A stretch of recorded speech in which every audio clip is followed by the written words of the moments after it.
Hello everyone and welcome to the Decking Awesome podcast. My name is Brian and I'm joined by the always awesome Kira and Owen. Hello. Hey.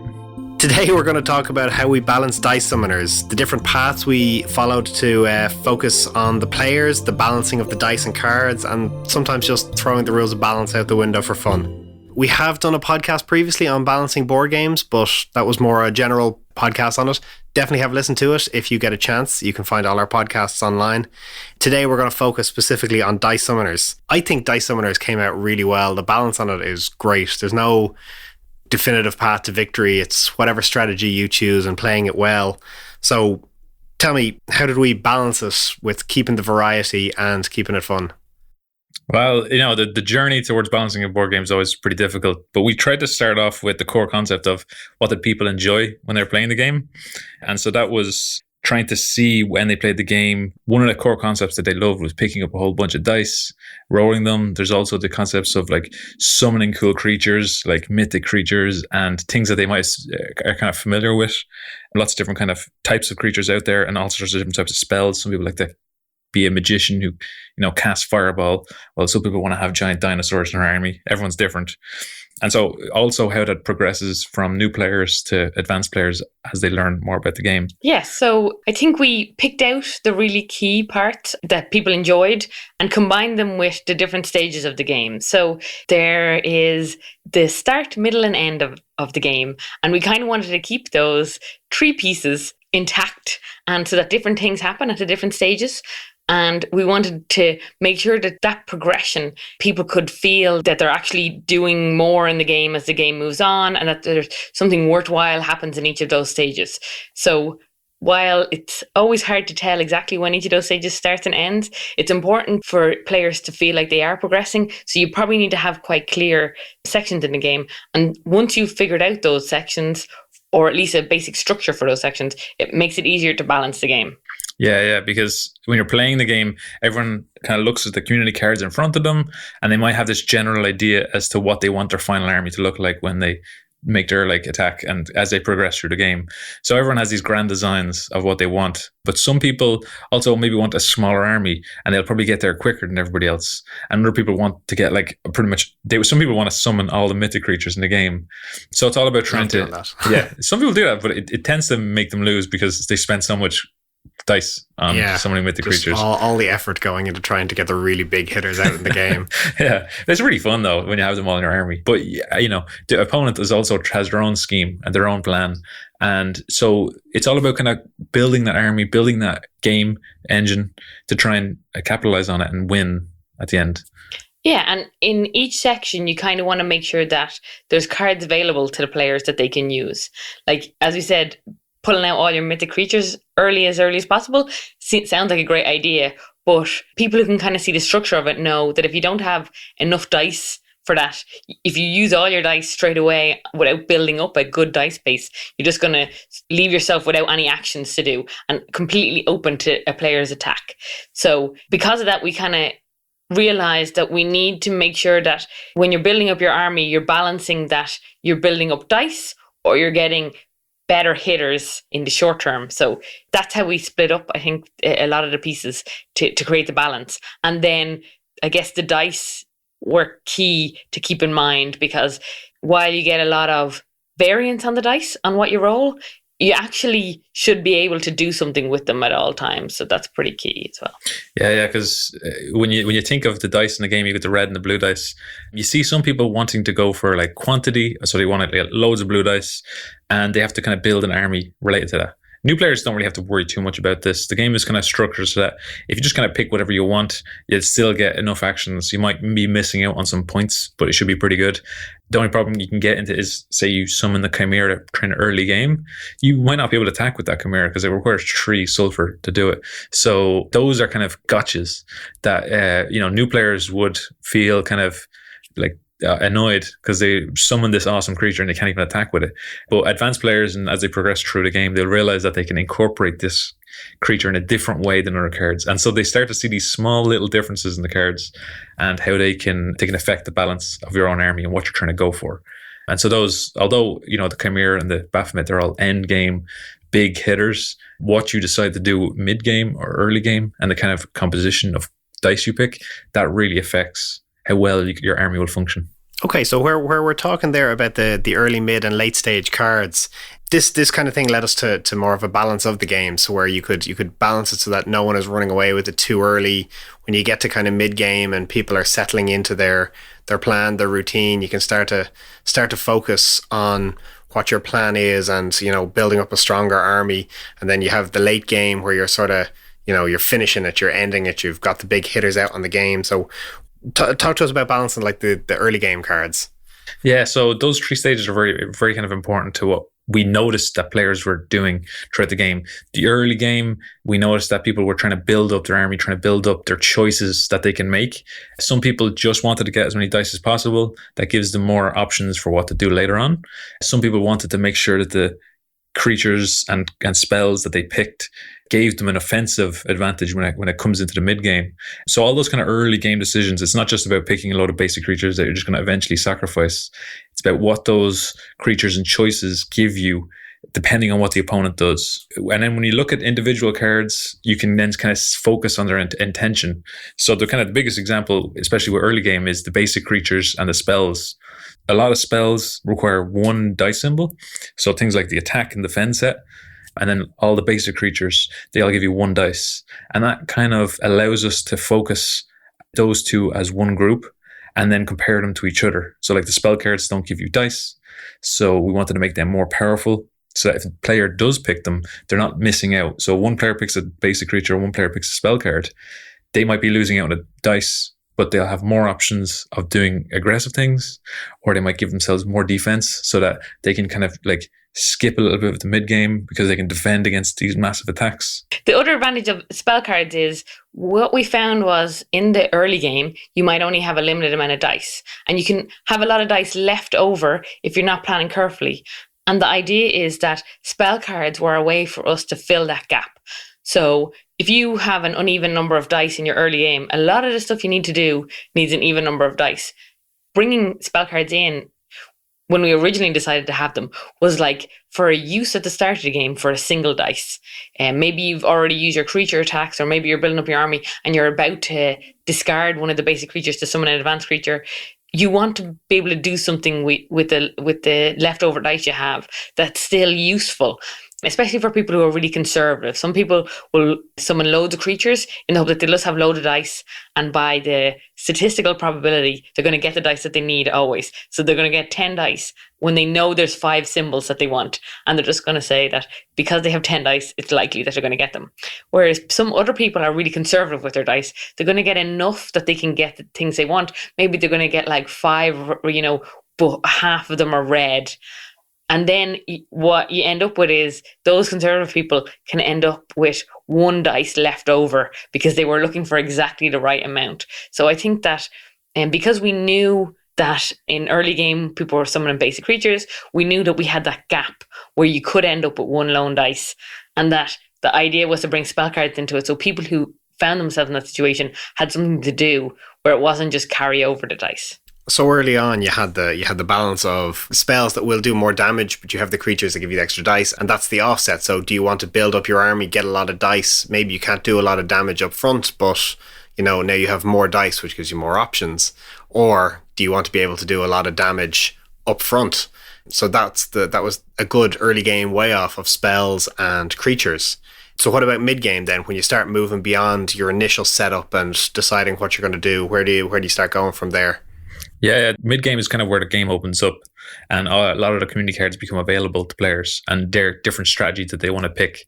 And one of the things we noticed that some people will tend to kind of, especially new players, they'll go for big hitters. So they'll go for like creatures that do like 4 damage with 1 dice, that kind of stuff. It doesn't create a super balanced army because you're expecting good rolls, and if those good rolls don't come, you can't do specific actions. So we find that there's a couple of different types of player styles. One of them just expects to get the best.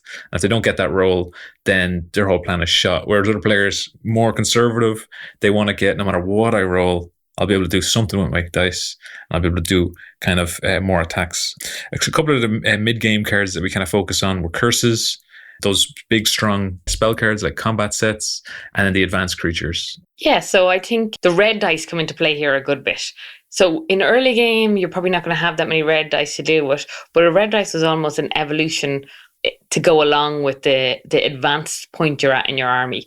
So whether you pick some big hitter creatures, or maybe you just pick some advanced creatures that have red dice on them, you start to need those dice. So on none of the small lower level cards, or the cards that came out in the start of the game, need the triangle symbol that's only available on the red dice. So I think it becomes kind of key then to the later gameplay. If you've built up your army so that it needs red dice, you need to make sure you also get red dice, because you won't get enough wild cards on your blue dice to really fulfill all the things you need on those late game creatures. Summoning advanced creatures, auras, they're all much harder to get if you don't have those red dice. So you want to think about your long-term strategy. If you're going to just stay with low-level cards, and maybe you want to stay with blue dice because a lot of the spell cards only need blue dice, and that could be a strategy that you want to keep. And I guess that's, you want to focus on keeping just lots of low-level creatures. Whereas if you want to get those advanced skills, or you want to use a lot of the advanced creatures, you'll need the red dice to do that. So that's actually a good point. When you throw in spells or when you throw in curses and auras into your mid game now, they're not cards that are inaccessible for people in the early game. So someone could sacrifice or could use all 3 of their dice to cast a curse on their opponent, but they've used all 3 of their dice. That's their entire turn gone. So now maybe they're leaving themselves very exposed. So the opponent goes, all right, well, you've done a bit of damage to me at the start of my turn, but you haven't defended yourself at all. So now I'm going to punish you for it. So, while the mid-game strategy options are there for your early game, it might not be a great idea to do them early game. So that's a progression in the game that you see. Using 3 of 4 dice is very detrimental, but using 3 of 8 dice, not so much. So as you go on in the game, you get more creatures, you get more dice. Now all of a sudden, casting curses, learning auras, maybe it's a better strategy for you. And then I suppose when you move into the likes of the mythic creatures, the endgame creatures, now you're going to start using a lot of them. So where do the mythic creatures come into endgame? Yeah, mythic creatures, they are what all players kind of notice straight from the go. They look at the powerful creatures coming out in the middle and they think to themselves, I want that creature. Or they might build their whole kind of army around that. If it's a big hitter who does like Baphomet, who does like 7 damage, they want to kind of create a good army composition where they can use the 2 red dice that Baphomet gives to kind of integrate into the rest of their army in case they don't get what they want. But because mythic creatures are such powerful creatures, we noticed when we were balancing the game that they were too strong. And once they were onto the field, the player was almost guaranteed to win against someone who didn't have a mythic creature, even if they were trying to learn one themselves. So we put in this kind of ritual aspect, which meant that the person had to use 5 sulfur, which we found was a very kind of balancing number, which gives the opponent the chance to notice that the opponent is now summoning a mythic creature, and then they can deal with that fact. Because usually in Dice Summoners, it's almost instant. You get an advanced creature, you get a curse, the opponent casts a spell. It's all very instant and reactive. You're going to have to guesswork on what the person's doing. But with a mythic creature, you know that they're summoning a mythic creature next round. And it's up to you to use that to your advantage. Know that they're about to kind of use up a whole bunch of their powerful dice on that. And it's your time to take the advantage. So some people will summon a mythic creature themselves in that time. Other people will take the advantage and attack if the person's not defending. So yeah, I think that's really powerful. And I think the end game isn't all about the mythic creatures, though. I guess mythic creatures are just probably the only creatures that are really going to make a substantial difference in endgame. A lot of the endgame is about using what you've built to defeat your opponent. So it's that sort of jumping to claim victory and finish the game. Yeah, we're careful about how long we wanted it to feel. I guess there was a lot more to that. But the key was that while mythic creatures don't necessarily have to come out in the endgame, or they can help or hinder, the end game was all about making sure that the game came to a conclusion, that it tied up, and that the cards that were available to players at that time were towards that goal. So if it was very close up to that point, bringing out a mythic creature can push you just that little bit over the line so that you defeat your enemy. Yeah, I'd also consider auras to be endgame cards as well, which kind of really help the player determine. Auras are a little bit different because they don't require as many dice as mythic creatures, but if you see them and you kind of know the game a little bit, you can create your army composition based around the auras, hoping that you'll get them in the late game. Although that could, open you up to weaknesses. If you're kind of focusing on one specific thing, your opponent can see that and then could take advantage of it. This is one of the things we've noticed during the balancing steps, is that even if you know all of the ways the dice summoner is balanced, the more and more you play, the more experience you get, you can then still not fully utilize that to your advantage. So a good example is someone who starts off and they're just summoning basic creatures and advanced creatures, just so that they can build up this kind of army more and more and more. An opponent can see what the player is doing and can take that time to maybe learn a spell early game and then do some quick damage to the person's HP because there's no defense. Because it doesn't cost that much dice. You can take off almost half the person's defense before they've built their engine.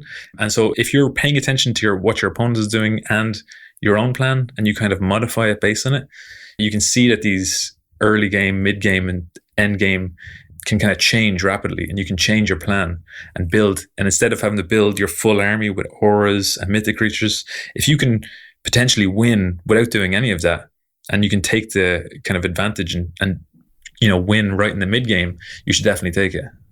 Yeah, that's a good point.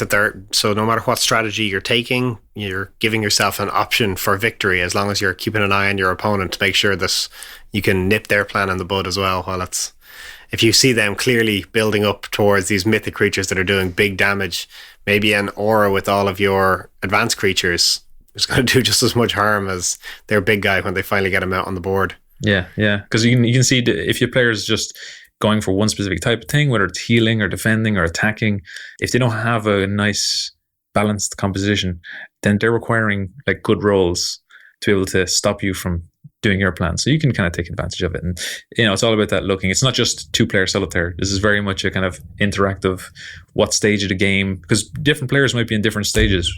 One person might be in late game trying to get that mythic creature, trying to get that aura, while another player is just getting more and more advanced creatures with blue dice. And it's just saying, I don't need to go there. Yeah. I can stick in this stage. I can do medium damage. I have enough spells to use up my dice. I can fight my battle from here. Yeah. I know when you're balancing a game, I know you can balance a game to within an inch of its life where it stops being fun. You can have it so that every strategy works and every strategy has a good chance of winning, but it's boring because you've over balanced it. So what kind of issues or what kind of difficulties do you face when you're trying to balance enjoyment and a balanced game? Yeah, this is one of the things we noticed with the mythic creatures especially, which was that people really enjoyed summoning mythic creatures and they felt they were really powerful and they were really like the crux of their army. But when we're doing playtesting, we noticed these are highly imbalanced. These were very easy to get onto the board, and I think it was only like 2 or 3 sulfur at the start. I can't remember. I think it was 3, yeah. And even that, it so seems high, but it wasn't that hard. Yeah, because not only are creatures really strong and powerful, high defense, high attack, but they also give the best dice. And so we added in that ritual thing. Our original decision, what we were thinking of doing, was just reducing the strength of the creatures, whether that means reducing the strength of the dice or the attack or the defense. Doing any of those kind of ruins the fun. Yeah, well, people enjoy having the big hitters. People want the real damage doers on the board. Yeah. And having a little bit of a challenge. Like, they're not easy to get out on the board, and you kind of feel good about bringing them out. Yeah. So when we added that ritual, first of all, it was tricky because it's a special rule, kind of, and people found it a little bit tricky. Once they understood it, they actually got more enjoyment out of that kind of challenge of actually getting it out onto the field. I survived. Baphomet's out there. You're only on 6 health. The other guy's on 20, but I still got him out. Stick up a defense and then just attack. Another thing that we hemmed and hawed over was the rolling the dice. So I guess everyone enjoys rolling dice. It's a lot of fun. Love rolling dice. And we are definitely totally on board with that. Like, Roll for the Galaxy, one of the most enjoyable games. You can potentially roll a ton of dice. Dozens, yeah. And I guess when we brought that in, we allowed players to build up massive armies and roll tons and tons of dice. And the problem was that started to, first of all, it would cost a lot to have 50 dice in the game, and it would be way too expensive for us to produce. But also, it doesn't really make for a balanced game if one person can just go miles outside of what we were aiming for. It could make the game last a really long time. So what we did there was we started to put kind of a limit on how many creatures you could have. So as creatures give you dice, that means that there's a limit on how many dice you can have at any time. So that also helped with us pushing people into the end game, because there's a certain point where either the army you've built works or doesn't work. You've either built it well, so it works with the dice you've got, or you built it terribly and you need to be defeated. So what we did was limiting those amount of creatures, restricted the size of the army. It meant that we now had a hard limit on how many dice somebody needed to use in the game. So we knew exactly how many dice we needed to put in the box.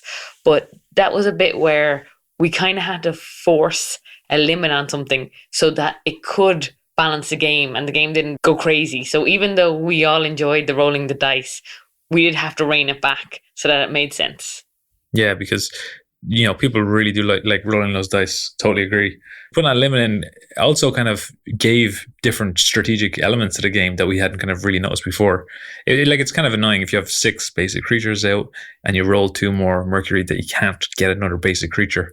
But I think that's also like a good show of like what else, you're going to roll more Mercury in your game. You need to figure something to do with this instead of just, if you don't have anywhere for these dice to go, then you're just going to have wasted dice. And so it's very much up to the players to kind of strategically come up with ways of using them in an effective way to win. So putting those hard limits on the cards kind of makes like the objective of the game more clear, and it kind of focuses players. So it's pretty good. Yeah, it's a good way of the game. The game is quite balanced in that you get to a point where you've done as much as you can with this strategy. So you start summoning all basic creatures to get as many dice as you can out. And yes, great, early game, that works very well. You're rolling 6 dice while your opponent might be rolling 4. And you're at a great advantage then, numerically anyway. But as the game goes on, now you have to start replacing your creatures. So you go, okay, well, I've built my army. What do I do now? So the game encourages you to evolve your strategy, to change it, to diversify. So if you focus on just one element of the game, if you go, I'm just going to go all out attack, you're not going to win. If you go all out defense, you're not going to win. All out healing, you're not going to win. It forces you to kind of diversify between a good mix of healing, stealing, attacking, defending.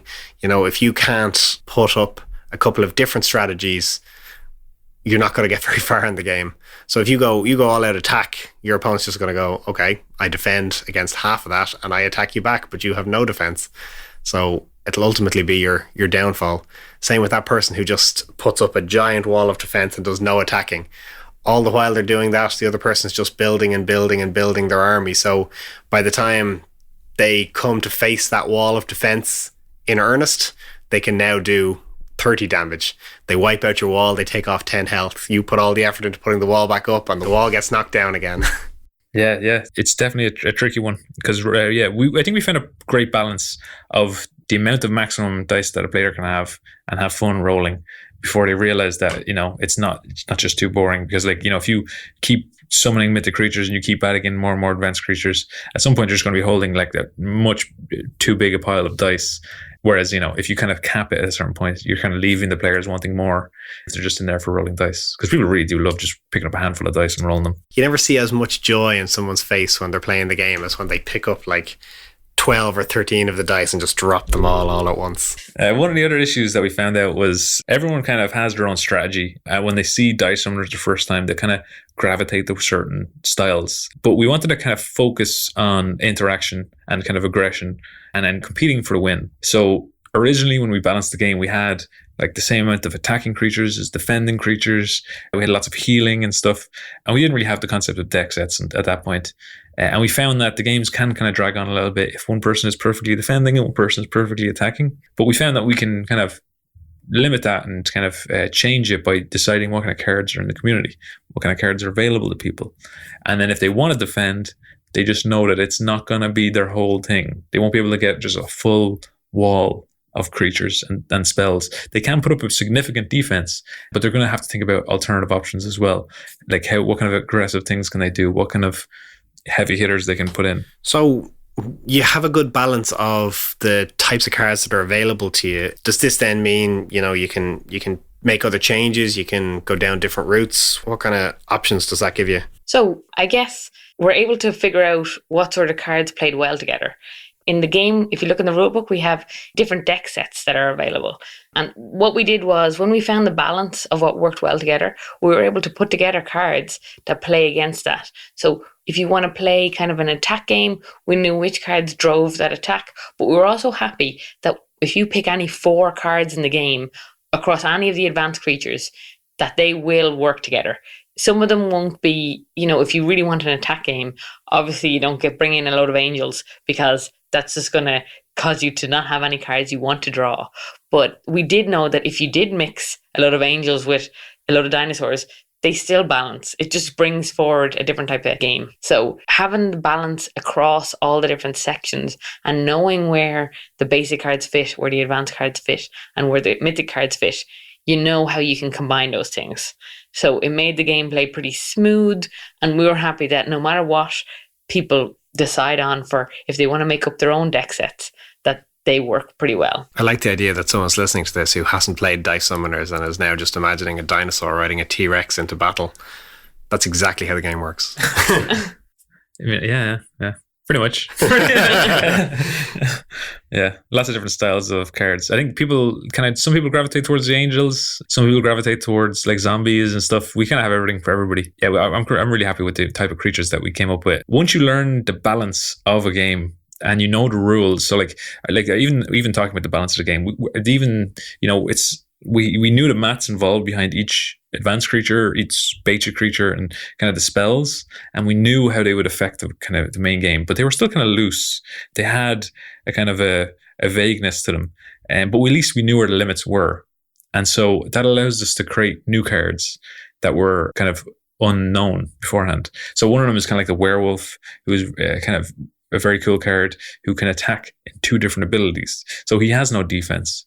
And that's kind of a very interesting way of going, they can get defense from some other card. So we don't actually need to create defense here. And it allows us to kind of come up with these cool new ideas. The sacrifice set was one of those cool new ideas that we brought in. We don't have it in the basic set because it's kind of an extra set of rules you have to know. But we could, because we had an idea of how much a basic creature was worth, I guess, in the overall balance of the game, having a spell that you could sacrifice a basic creature to get an attack or a defense, we were able to figure out what that cost would be. So bringing in new skills and stuff, once we had some sort of base that we could match it to, meant that we didn't bring in a skill that totally broke the rules of the game or imbalanced the game. Bringing it in kind of, once we followed the structure that we had in place and all the different steps we wanted, we were able to bring in a spell set that had a really unique feature and really unique elements to it without breaking the whole game. Yeah, that's very cool.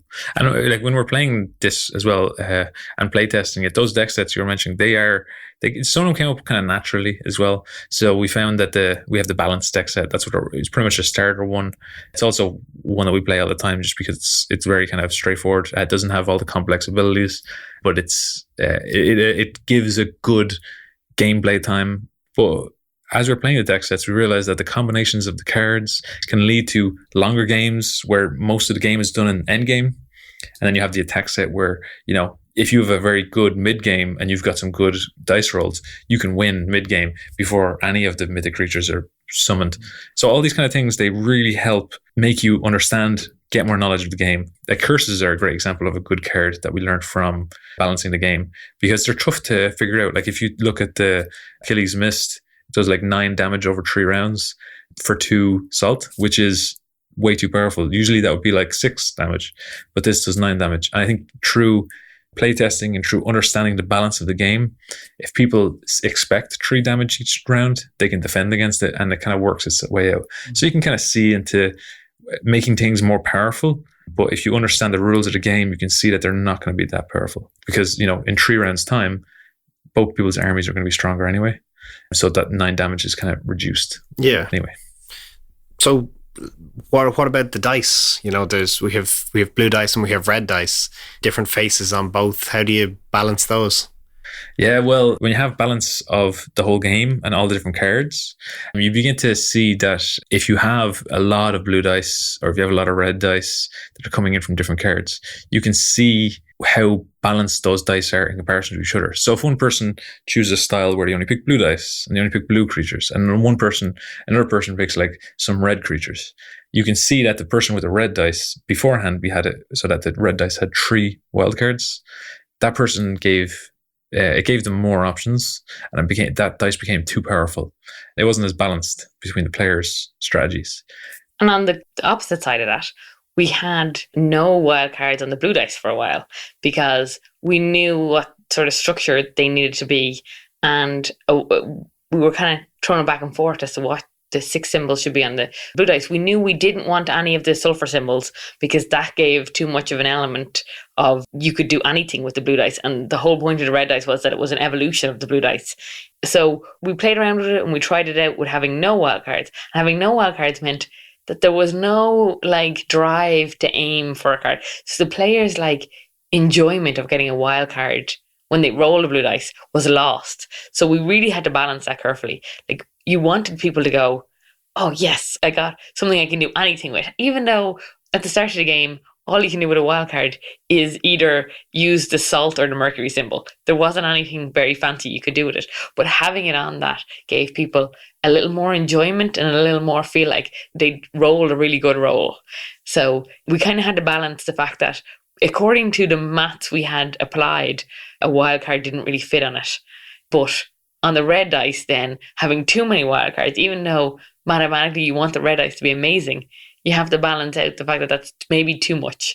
You want people to have wild cards in the game, but not to just get them all the time so that they kind of phase out of it and the people with the red dice are just going to win. Yeah. It's the same with with this kind of balancing and looking at the different dice as well. It helps us really consolidate on what those faces should be. I think I'm really happy with how the dice showed up.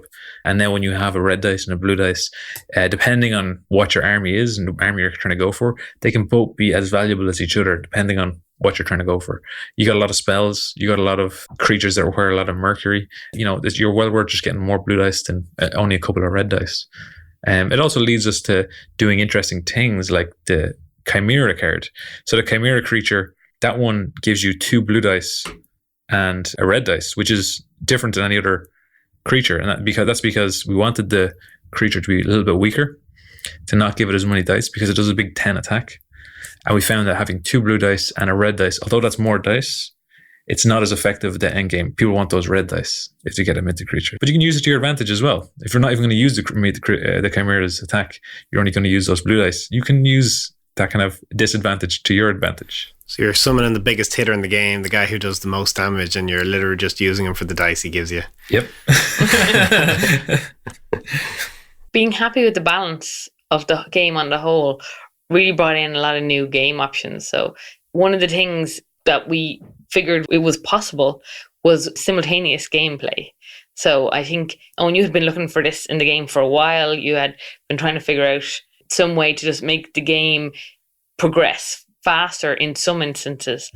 And because we knew the core mechanics were stable, I think that really brought a lot to that, to us allowing us to make a simultaneous game mode. Yeah, and because we knew it was balanced, we pretty much just chopped off the end game and we made it so that the limits are now 4, which meant that we still had enough, depending on the deck sets you pick and stuff, you could still limit the amount of dice that the person has so that it makes sense and they can't go overboard. So that was really interesting, because it's only because we understood the game and we had the balance of the game down that you can do those kind of changes and you don't have to worry too much about it, because a couple of play tests, get it into people's hands, see if they enjoy it, and you don't have to worry about like, oh, what would the sacrifice set do in that kind of situation, or there's like a small sub rule here. If all the balance is done already and the specific use case scenarios balance themselves out, then everything's going to work. So those curses, they still work in a very small amount of dice in that simultaneous gameplay. A simultaneous play is the quick play variant rules that we have on our website, and you can definitely check them out. If you haven't heard of them and you have dice summoners, definitely check them out. Yeah, you can download a PDF with the rule set on them. And we found that like we did get a lot of kids under 14 playing the game, and sometimes they can get a little frustrated because it takes so long.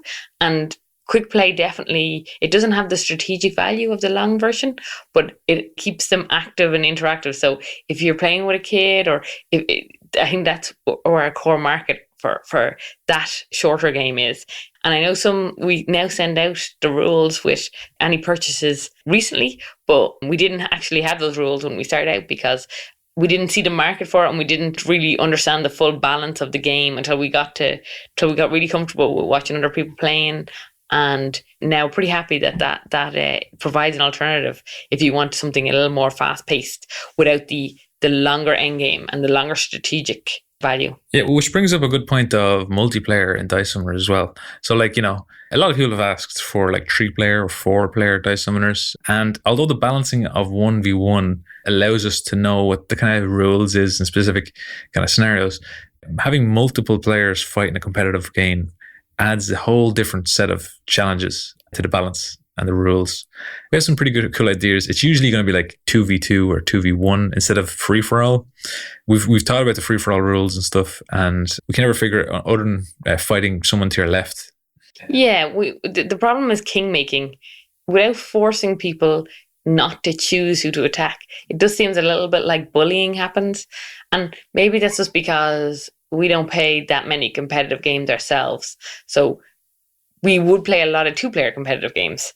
But when you get up to 3 or 4-player, you want to just be careful about like king making and everyone bullying somebody. It's tricky because not just bullying, but if you're playing in a free-for-all game with 3 players, who do you attack? Yeah. Because if it's your first go and you've just summoned like this kind of werewolf who can only attack, you have to pick someone, and you're just gonna annoy them.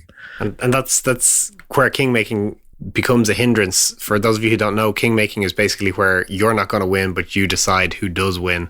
So say the 3 of us are playing and I've been knocked down. I've only got 2 health. I know I'm not going to survive past this round, no matter how much defense I put up. I can just dedicate all of the dice I've rolled to attacking one of the other players. So I basically choose who's going to win the game, which isn't always as fun. You can play a very good game, and then if both players turn on you, all of a sudden, it doesn't matter how good a game you've played, you're 2 against 1 and you're not going to win. So balancing a game like that becomes quite tricky and quite difficult and hard to do in a fair way.